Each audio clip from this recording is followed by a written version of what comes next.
Good afternoon. It's Monday, the 23rd of January 2017. It's just after 1 o'clock. Welcome to UK Column News. I'm your host, Brian Gerrish. With me in the studio, of course, Mike Robinson. Cut that one a bit fine. We did. And we're delighted to say we are going to be joined by a live video Skype link by Mark Anderson from American Free Press.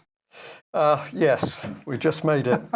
Right, well, here we go. Many people over the weekend were, I think, fascinated, intrigued and astonished at the women's marches. I'd just like to introduce it in this way because, of course, Theresa May was bigging herself up that she was going to tackle Trump over his abuse of women. And here's the Mail headline on the left, as 2 million march in protest. And I had to tweet out on Saturday, I think it was, that the hypocrisy is just unbelievable here because, of course, Theresa May, as Home Secretary responsible for the imprisonment of child abuse whistleblower Melanie Shaw, Melanie 10 months in solitary, and who's responsible? Well, it had to be Theresa May because she was Home Secretary the whole time that case was cooked up. So this is pretty vile stuff. But we've had a huge number of women turning out on the streets wearing knitted bonnets, I think, in order to show their angst at Donald Trump. How did these thousands of women, who coordinated them? How did they get them onto the streets? Where did the hats come from? Somebody big had to be helping this along. I think we should bring in Mark at this point. Mark, what is it with these women and the hats? Because it's not just UK, is it? Oh, absolutely not. This really is centered in the U.S. I was told by one of the feminist agitators at a hotel where I stayed in the lobby that they planned on having, get this, protesters against the inauguration of Trump on all 7 continents. And she said, including, here we go, Antarctica. I'm going to let that word float there for a minute. Well, that's interesting because last I heard they had abandoned Antarctica because apparently the ice was all melting and it was going to break off into icebergs and they were all going to die if they didn't leave. So that I pointed out the rather inconvenient fact that there's little more there than scientific outposts, and anyone would be frozen in place if they tried to protest. Someone would be found 50 years from now under 10 feet of ice with a sign in their hand. But, you know, facts are a little bit difficult for these people to deal with, given that their leaders are flush with money, including Soros money, George Soros. And they're wearing pink hats. I'm sure something very similar in the UK, in DC. They're saying 200,000-300,000 turned out. They started by Independence Avenue by the Capitol building and headed west toward the White House. The whole idea is that Trump, according to the media establishment, is ushering in a new fascism, and according to the feminist establishment, is this terrible, bigoted misogynist, where the very idea of women conjures up in him both some illicit sexual desire and some sort of total sense of disregard for the fairer sex. And it's all just a bunch of bluster and nonsense because the bottom line is they just don't want to accept the reality of Trump's election and inauguration, having taken the oath, and they're just flailing their arms in the wind. They're just handmaidens for those that have plenty of money to burn, like Mr. Soros, and they give the media the fodder that the media needs to write largely just a bunch of pap and pablum that is just meant to malign and defame the Trump administration. Not saying the Trump administration is perfect. I'm not saying they don't have things to answer to. They do. But the whole thing is calculated to create a social and informational chaos that really has no meaning to it. yeah. I totally agree with that, Mark. I found it interesting. There's quite a lot of sites, video clips saying that George Soros needs to be wheedled out of his hiding place, I think, and brought to trial for orchestrating much of this.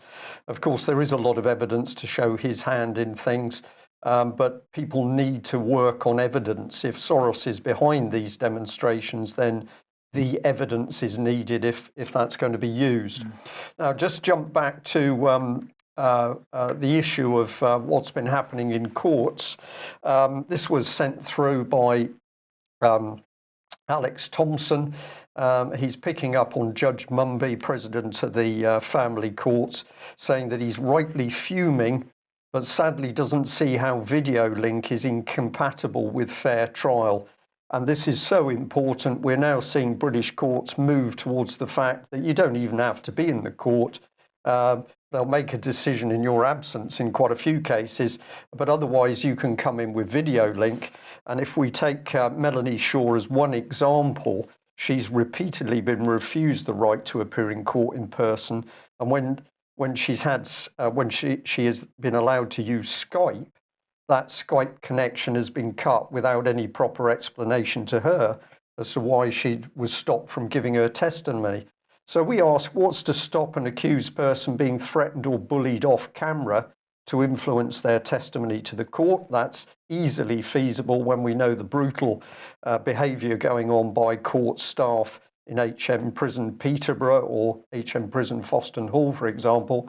And we know that software already exists so that you can manipulate the digital image of a person into what appears to be a real life video, which is of course fake. So these are very, very dangerous times.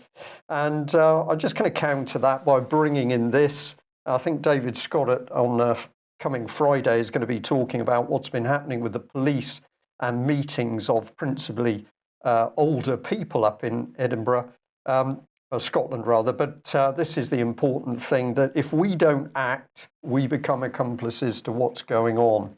So if we've got police brutalising, if we've got the court system being shut down, we've got to act. And why is it good to be a persistent campaigner?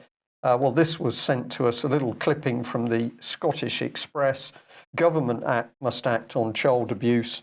And we're very pleased to say that Scott Pattinson, who's been a very long time, very dedicated campaigner on the subject of child abuse, is there in this article, effectively driving the article. So he says we've reached unprecedented levels of child abuse, and I've found in my research that we're dealing with well-organised groups of people who embed themselves within structures to present them with the opportunity to act. And that is a very key point he's making, that these people are embedded in the very systems which are claiming to be there to help children, social services, child services, and indeed the child protection charities. And Scott Patterson has now got out in the mainstream press in Scotland, of course, the risks of paedophiles embedded in these organisations. So we'll put that down to good news. Mike. Yes, we're here. So this is fantastic, Brian. Fake news, and of course the hysteria over fake news is plumbing new depths today, because this is Cambridge University considering the possibility of providing a fake news vaccine. Now, the word vaccine, of course, is in inverted commas, because we're not talking about injecting anybody, at least not at the moment. That might come later. But in the meantime, what they're talking about is a study which is intended to use applied psychological tools to target what they're calling fact distortion.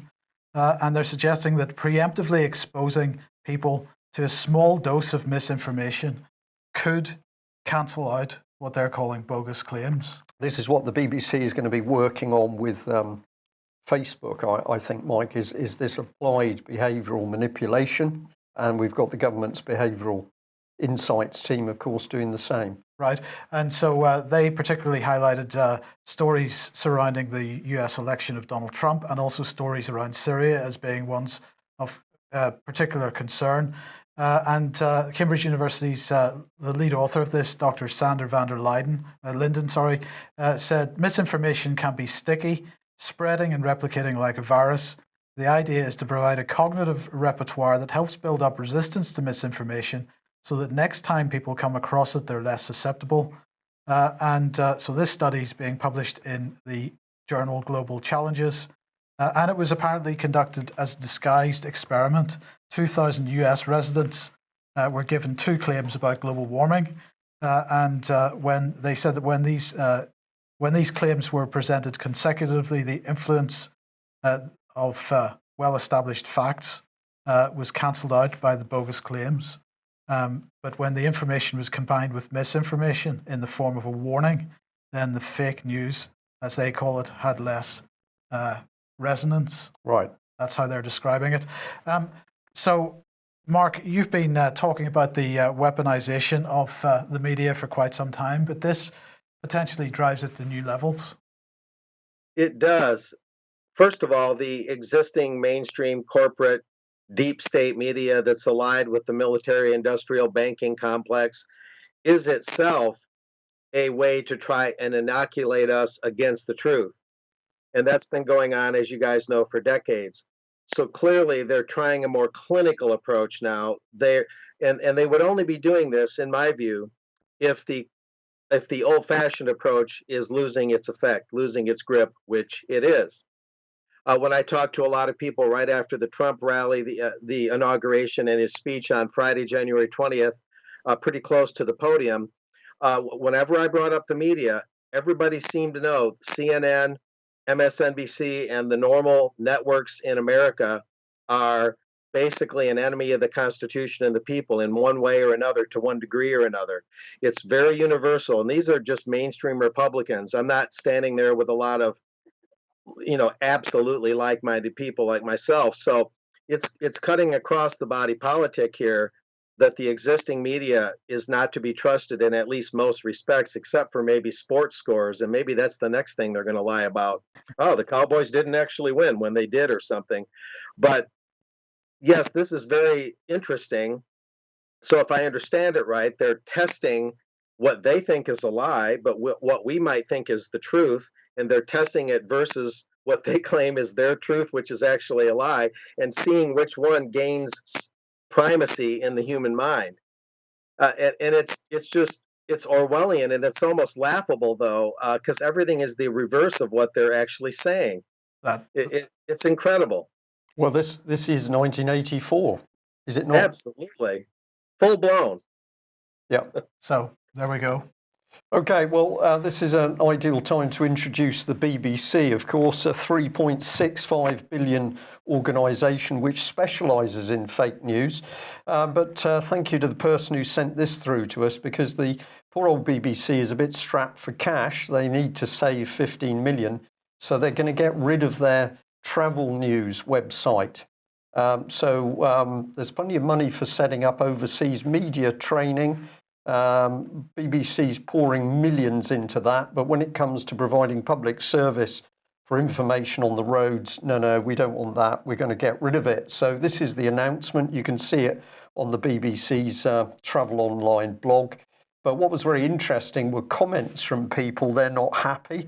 Marvellous. Just heard the BBC have a new global affairs programme starting tomorrow, but they can't keep a much needed website open in Britain for travel within this country. Yeah. So much as you say, Mark, people really waking up here, very disappointed to learn of this decision. I rely on this information, etc.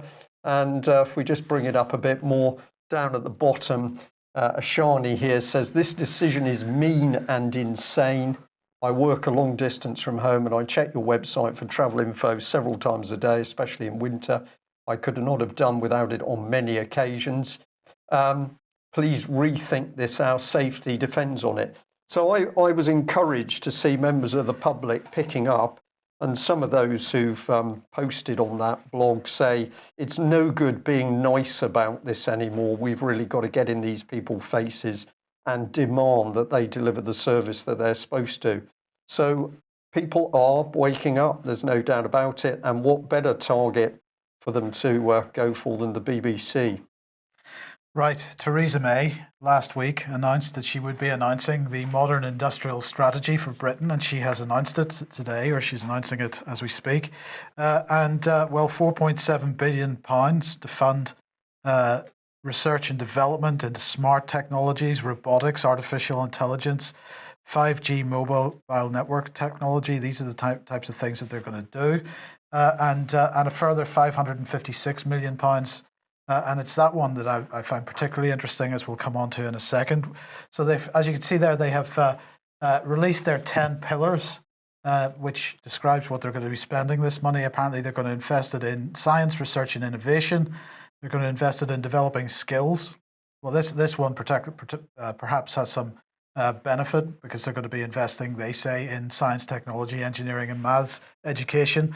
I'll believe that when I see it, but the intention would be good if it was followed through on. They're going to spend some money upgrading infrastructure. Apparently, but mostly on digital. So that's mostly 5G infrastructure and broadband infrastructure. Not going to worry so much about energy, transport, water, and flood defences. They are mentioned, but they're not quite as important. Supporting businesses to start and grow, they're going to do that. They're going to improve procurement. And if anybody wants to know a bit more about procurement, there is a very interesting article on the UK Column website about government procurement. Apologies. Encouraging trade and inward investment policy, trade very important. Delivering affordable energy and clean growth, cultivating world-leading sectors and driving growth across the whole country. And that's the interesting one right there. So what did Theresa have to say? She said, the modern industrial strategy will back Britain for the long term, creating the conditions where successful businesses can emerge and grow, and backing them to invest in the long-term future of our country. The modern industrial strategy will be underpinned by a new approach to government, not just stepping back, but stepping up to a new active role that backs business and ensures more people in all countries of the country share in the benefits of its success. This is the most important bit, because this money is being couched in the language of infrastructure development, business development, education, and these kinds of things. This, she says it here, will be underpinned by a new approach to government. So they're funding a new approach to government. They're not just going to step back, they're going to step up to a new active role. So the government is going to take a new active role in all our lives. So there we go. And they're going to put lots of money into local enterprise partnerships. Now, if you haven't read Evidence to the Defence Committee on EU Military Union yet by David Ellis, please do so, because he makes the point here. I'll just quote a little bit from this. It says, HM government may think that cancelling a squadron of Harriers or scrapping a couple of ships saves money. My life experience is that it does not, and that is why I'm writing this submission. Rather, such cuts cost the nation in engineering expertise in the West Midlands and nationally, so that we can no longer produce timely goods.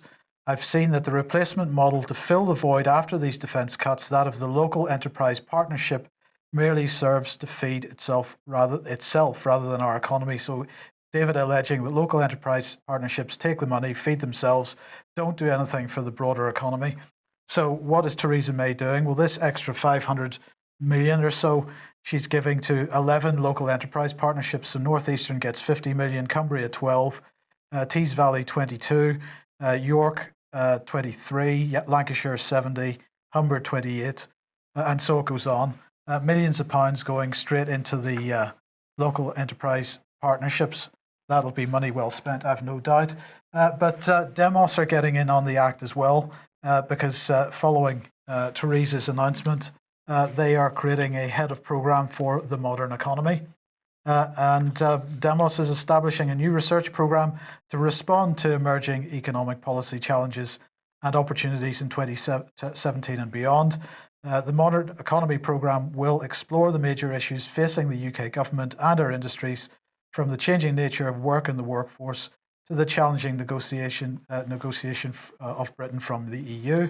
The programme will also produce innovative and forward-thinking new research and events on the next frontier of opportunity for inclusive economic growth. No one gets left behind.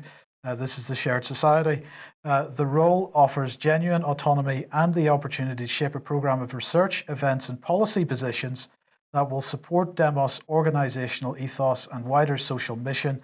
Through Demos' established and cross-party links with the UK government, Parliament and the House of Lords, as well as the private and third sector, this provides a platform to drive considerable influence and social impact while strengthening personal and professional relationships. So they're putting somebody in place to be head of the modern economy. They're going to develop policy plans, which are going to feed directly into Theresa May's new platform and Theresa May's new form of government, which, of course, we haven't actually been told what that is. Yeah. This is nothing to do with sort of governing the country and looking after the population of this country and ensuring the well-being of everybody in the country. This is a completely separate corporatist agenda which is what? The City of London. Yes.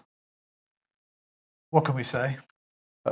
Bring in the Chancellor. Ex-Chancellor. Ex-Chancellor, because he's getting his payoff. Now, of course, he got paid significant amount of money for a speaking tour around the United States recently, £600,000 or something for speaking in a few places. But he has now got himself a part-time job with BlackRock. Now, BlackRock, world's largest hedge fund, $5.1 trillion of assets under management. I said trillion, not billion, $1 trillion of assets under management. BlackRock, as many people will know, but some may not, advises central banks. They advise finance ministries, other pension funds, insurance companies, foundations, Soros perhaps, although Soros did nick one of their founders for his own hedge fund. So huge hedge fund. They have employed George Osborne on a part-time basis. It's okay though, because Osborne won't be lobbying on their behalf while he's an employee. No, he'd be independent. Totally independent. They aren't admitting how much he's getting paid, of course. No. So that's trillions, which is made by simply gambling off the back of banking interests. Yes. And money created from nothing. What do you make of that, Mark? It's normal that when somebody is a relatively poor politician, as politicians are, that once they leave the top jobs, they get the big payoff. Is that fair?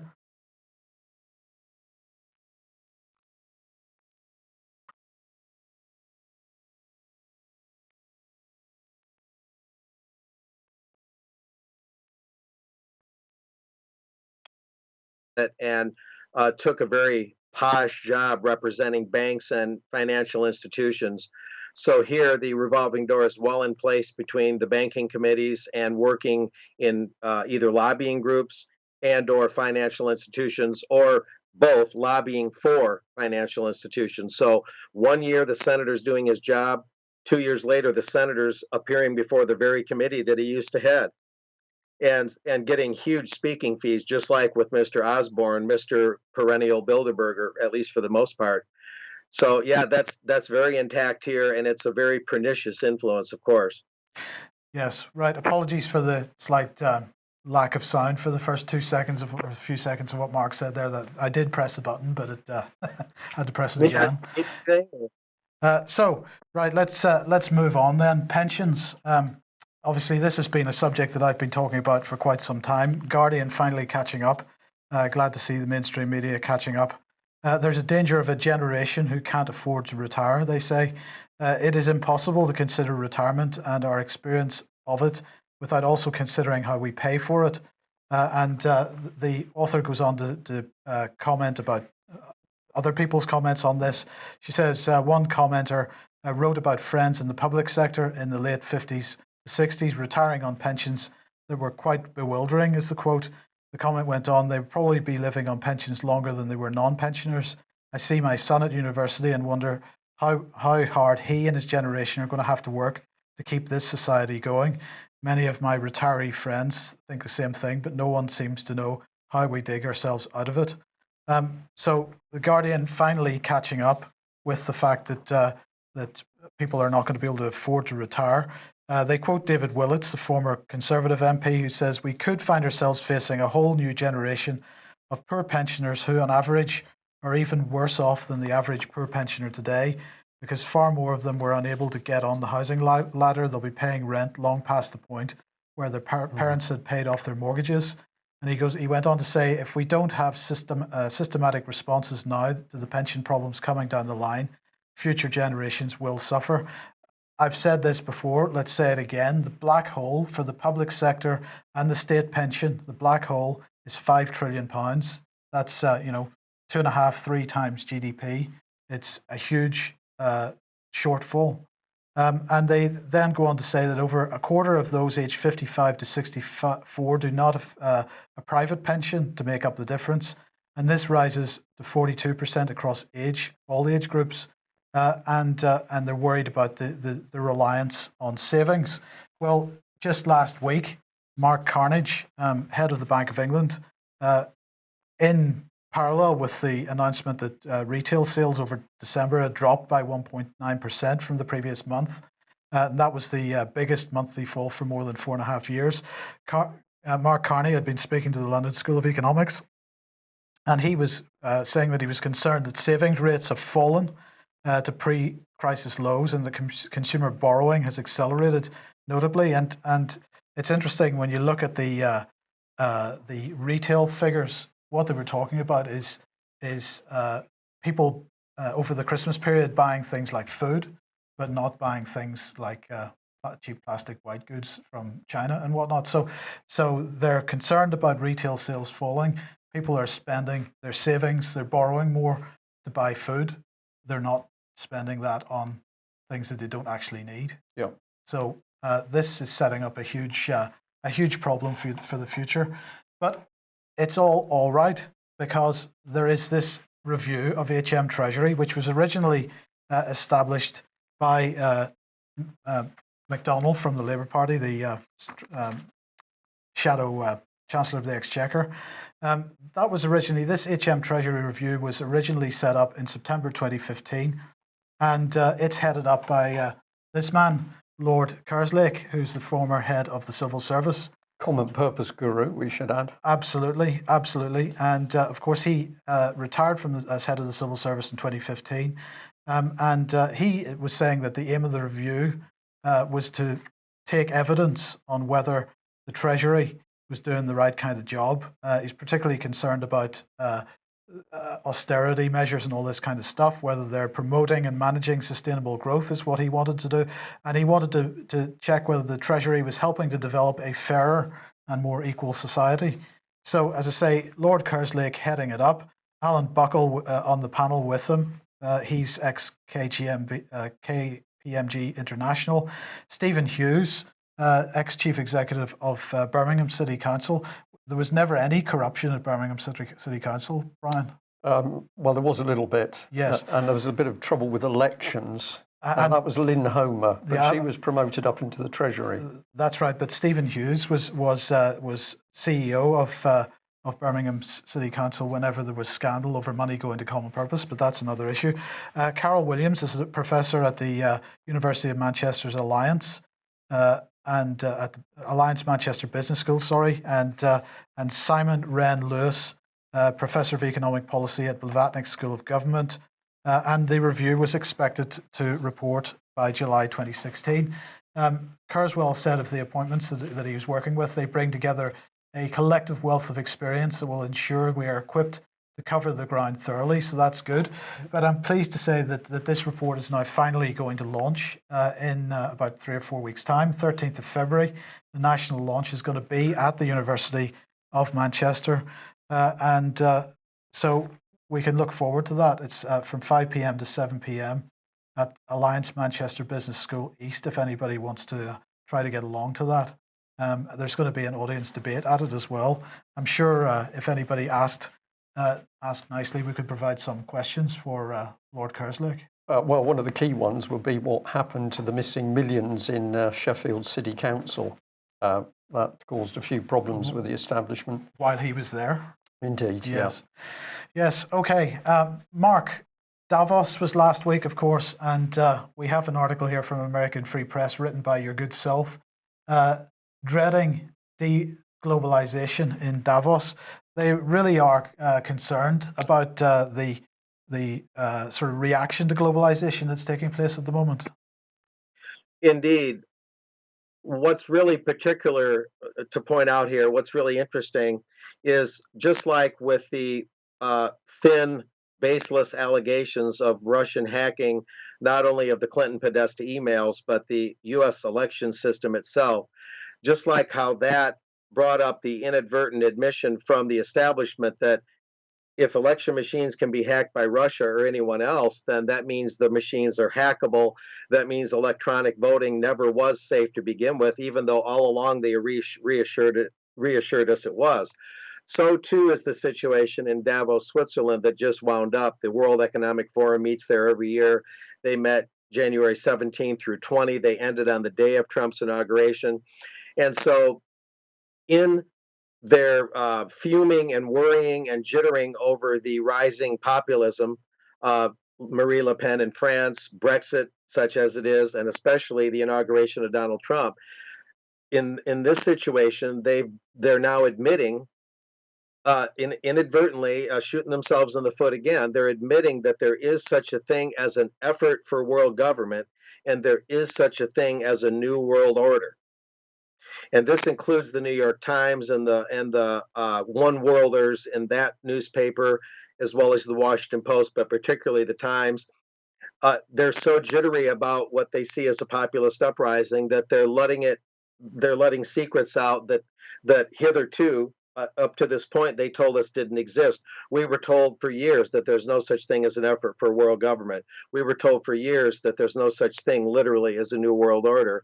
And now they're admitting, as I mentioned in this American Free Press article, that, oh, oops, there is such a thing. And that's what the World Economic Forum, the Bilderberg groups, the IMF, the World Bank, note these words, the United Nations. One might say that a world government might not be all bad. It's not a value judgment. It's simply the fact that, yes, there is a movement to confederate or federate, not confederate, federate all the nations together in a world system. One might like it, one might not like it, but it exists, and now that has slipped out in their angst over Trump and the whole populist movement. So the media and the overall establishment is really in a state of panic, and that's why these things are slipping out and they're shooting themselves in the foot repeatedly. Yes. Well, let's talk a little bit about Trump then. Of course, he was sworn in on Friday as president, and according to the New York Times here, this caps his swift ascent. The Washington Post saying Trump takes office, vows an end to American carnage. They really still maintaining their hysteria over this situation. Oh, absolutely. I'm looking at that very stuff in hard copy here. We have George F. Will, the self-assigned expert on the Constitution, his editorial, "The Most Dreadful Address," referring to Trump's inaugural speech. And another, the inauguration was a Gothic nightmare. These are the headlines sprinkled throughout the Post. And then the Post's own editorial board, "No better angels here. Mr. Trump strikes a pugnacious, isolationist tone on a day usually devoted to democracy and peaceful leadership."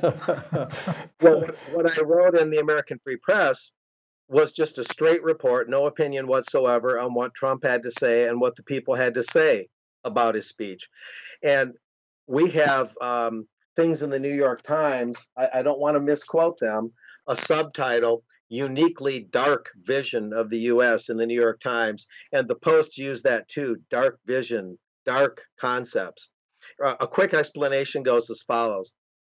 First of all, what Trump talked about was democracy. He said this is not just a transfer of power from one president to another. That's an exact quote. It's not just a transfer of power from one party to another. That's an exact quote. But it's a transfer of power from the government back to the people. And he also meant by that the states. A devolution, a decentralization of power, almost like deglobalization on a regional or national level. Decentralization of power. The same thing Davos is worried about on a global scale. The deglobalization. What they really mean is decentralization of power. They're worried about that. A devolution.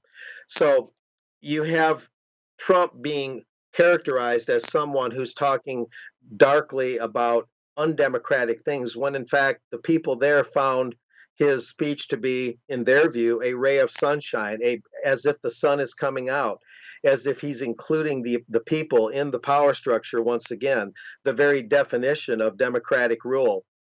And so the press isn't just, again, not just biased, they're knowingly and willfully misreporting.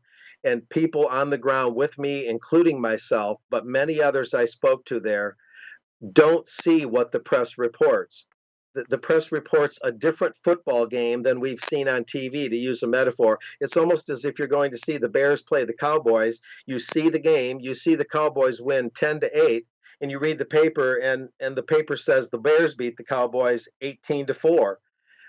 It's getting that bad to where they're so knowingly and willfully lying that they don't even seem to care that the people who were there are going to see that this is a completely different thing than what's being reported. But sorry, Mark, you can't be right here, because the BBC this morning was telling me as I was coming into the studio this morning that it's the Trump camp, it's the Trump administration, and anybody that supports the Trump administration that's living in a different universe. So it must be us that's wrong. Well, like two trains moving in parallel, sometimes it is hard to tell which train is moving. But the thing is, and here's the other part of this dark vision thing. All Donald Trump said was that we have some crime in our streets and some mayhem, which was going on from these protesters at that very time. Protesters only a mile or two away burned an entire stretch limo and threw rocks through windows, anti-Trump protesters, vindicating a little bit of what Trump was saying. And what Donald meant was that our inner cities, particularly Chicago, run by an Obama ally, the mayor Rahm Emanuel, who used to fight for the Israeli Defense Forces, that our inner cities are having problems, some of them very significant. Donald Trump only spoke about that for maybe 3 to 4 minutes at the most out of a 16 to 18-minute speech. And the rest of it was largely very bright, very forward-looking, America first. This is what's rattling the windows in Davos, this talk about America first. This is what's making the Washington Post editors go to the bathroom 5 times per hour. It's all summing up to be a bright vision, not a dark vision. And Donald Trump was not offering a vision about inner city crime and families falling apart. It's not a vision. It's not a dream or a forward-looking thing or just an idea. He was observing reality in the here and now. The word vision means to look ahead or to envision something, to look into the future or to think about an idea. And to the extent that he offered any vision, it was a bright one. It was forward-looking. The dark stuff was just reality in the here and now about inner city problems.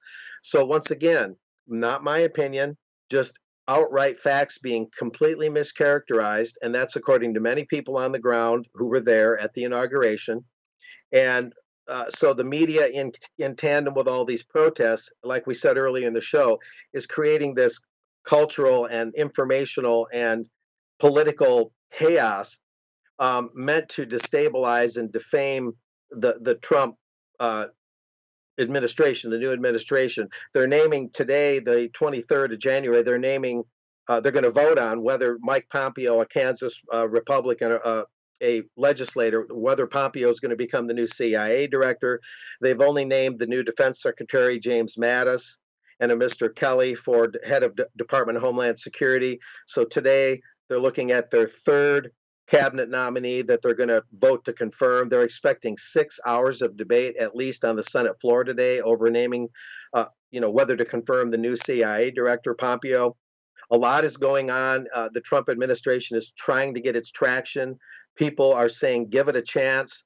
And so what we're seeing here, all in all told, is a media that is creating political discord, disharmony, and hurting the very democracy that they proclaim they're so valiantly protecting. It's just so hypocritical, and it's just such nonsense. And a lot of people are seeing it. I'm just speaking for a lot of people I spoke with. And what you heard on the BBC is just more of this echo chamber. They're all reading off the same script. Yeah. It's amazing. Yes.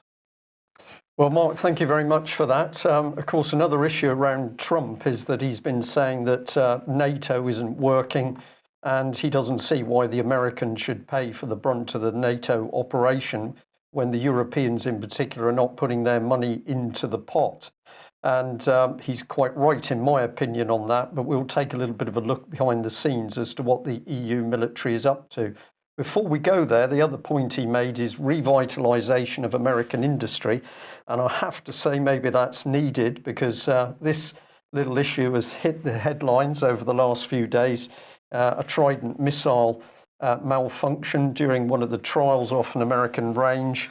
So the submarine launched the missile and it didn't quite go where it was supposed to go. Where did it go? We don't know. So that's the slogan.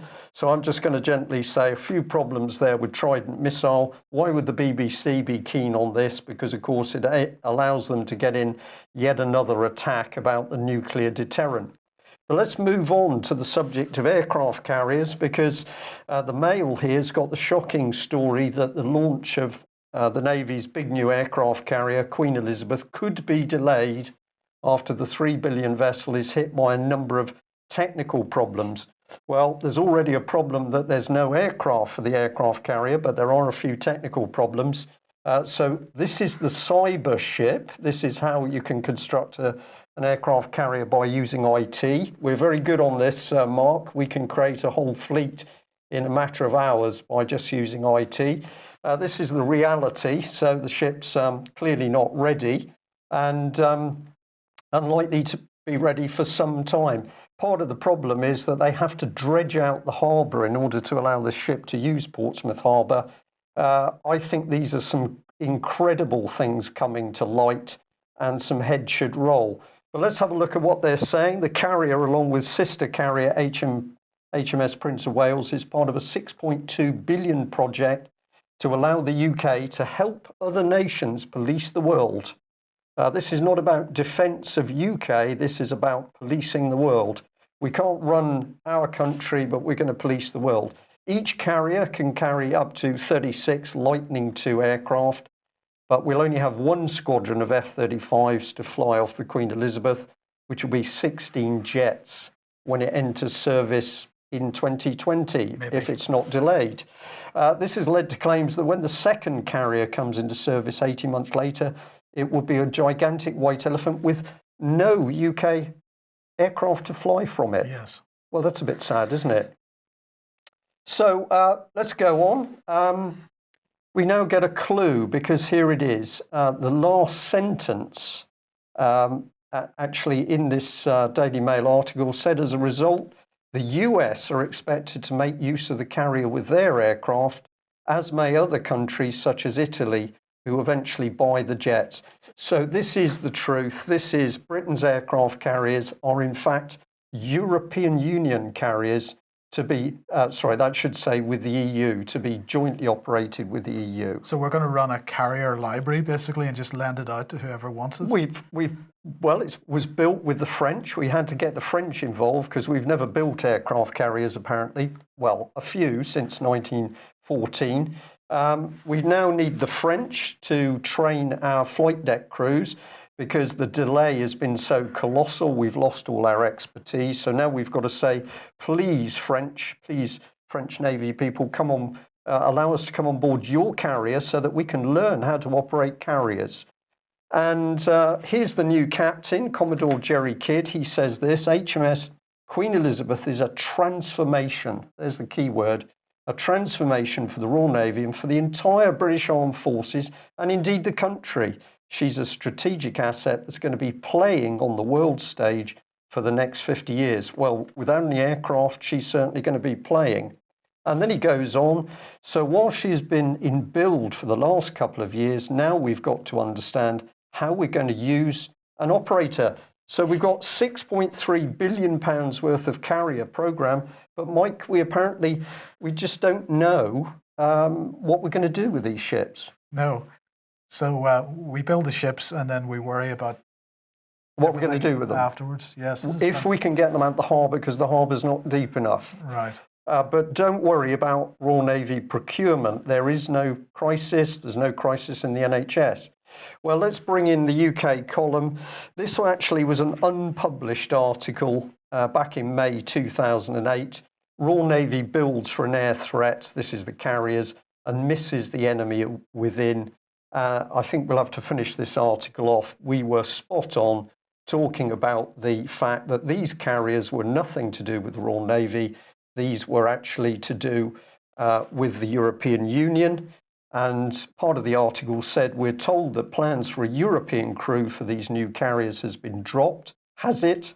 The usual plan of attack by the EU bureaucracy is to mention a subject, pretend to drop it and then implement it by the back door. As with the European armies formed bit by bit, we're sure the same plan exists for both the Royal Air Force and Royal Navy. Right, now that's a raw article. There's some grammatical mistakes and whatever in it.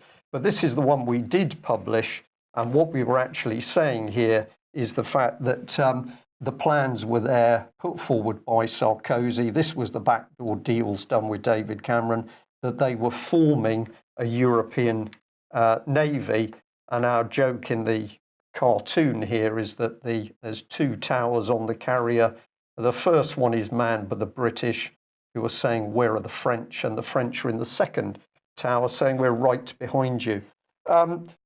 Mark, it is like our country has gone mad over the last 10 years. We are seeing the most unbelievable childish statements concerning national health, the roads. We're now into the military, and we've got an aircraft carrier, but it's got no aircraft, and we've got minimal escorts to go with it. So really, Trump's worries about what's going on in Europe seem to be correct. Well, the way I see it, my opinion is that this is all from this misappropriation, this and misalignment, if you will. I'm coining words here in a way. The notion that a military exists to police the world creates these distortions. If people operated on a more nationalistic policy, you would dredge your harbors, you would build aircraft carriers in accordance with the planes that you plan on putting on them. Everything would line up. You wouldn't have a chessboard without chess pieces. You wouldn't have a checkerboard without checker pieces. You would build everything according to a national schematic, and everything would be in order. But when you want to police the world and pimp out your ships to whatever crew wants to use them, and you're not even sure what aircraft you're going to use, and you're not even sure what your mission is, because after all, policing the world is a complicated, unwieldy thing, then this shows how internationalism is just a bowl of porridge that no one should eat.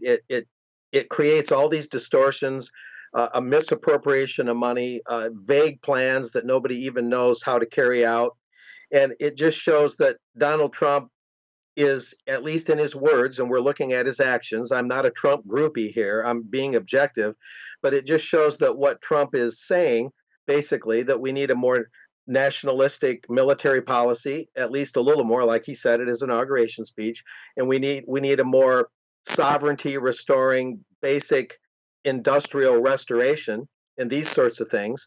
If every country would follow that, it doesn't mean that international trade is gone or non-existent, but if every country would follow that schematic, you wouldn't have all these distortions and misappropriations, and nations defending their own basic interests first with goodwill toward others, like Trump said in his speech. He implied goodwill with Russia.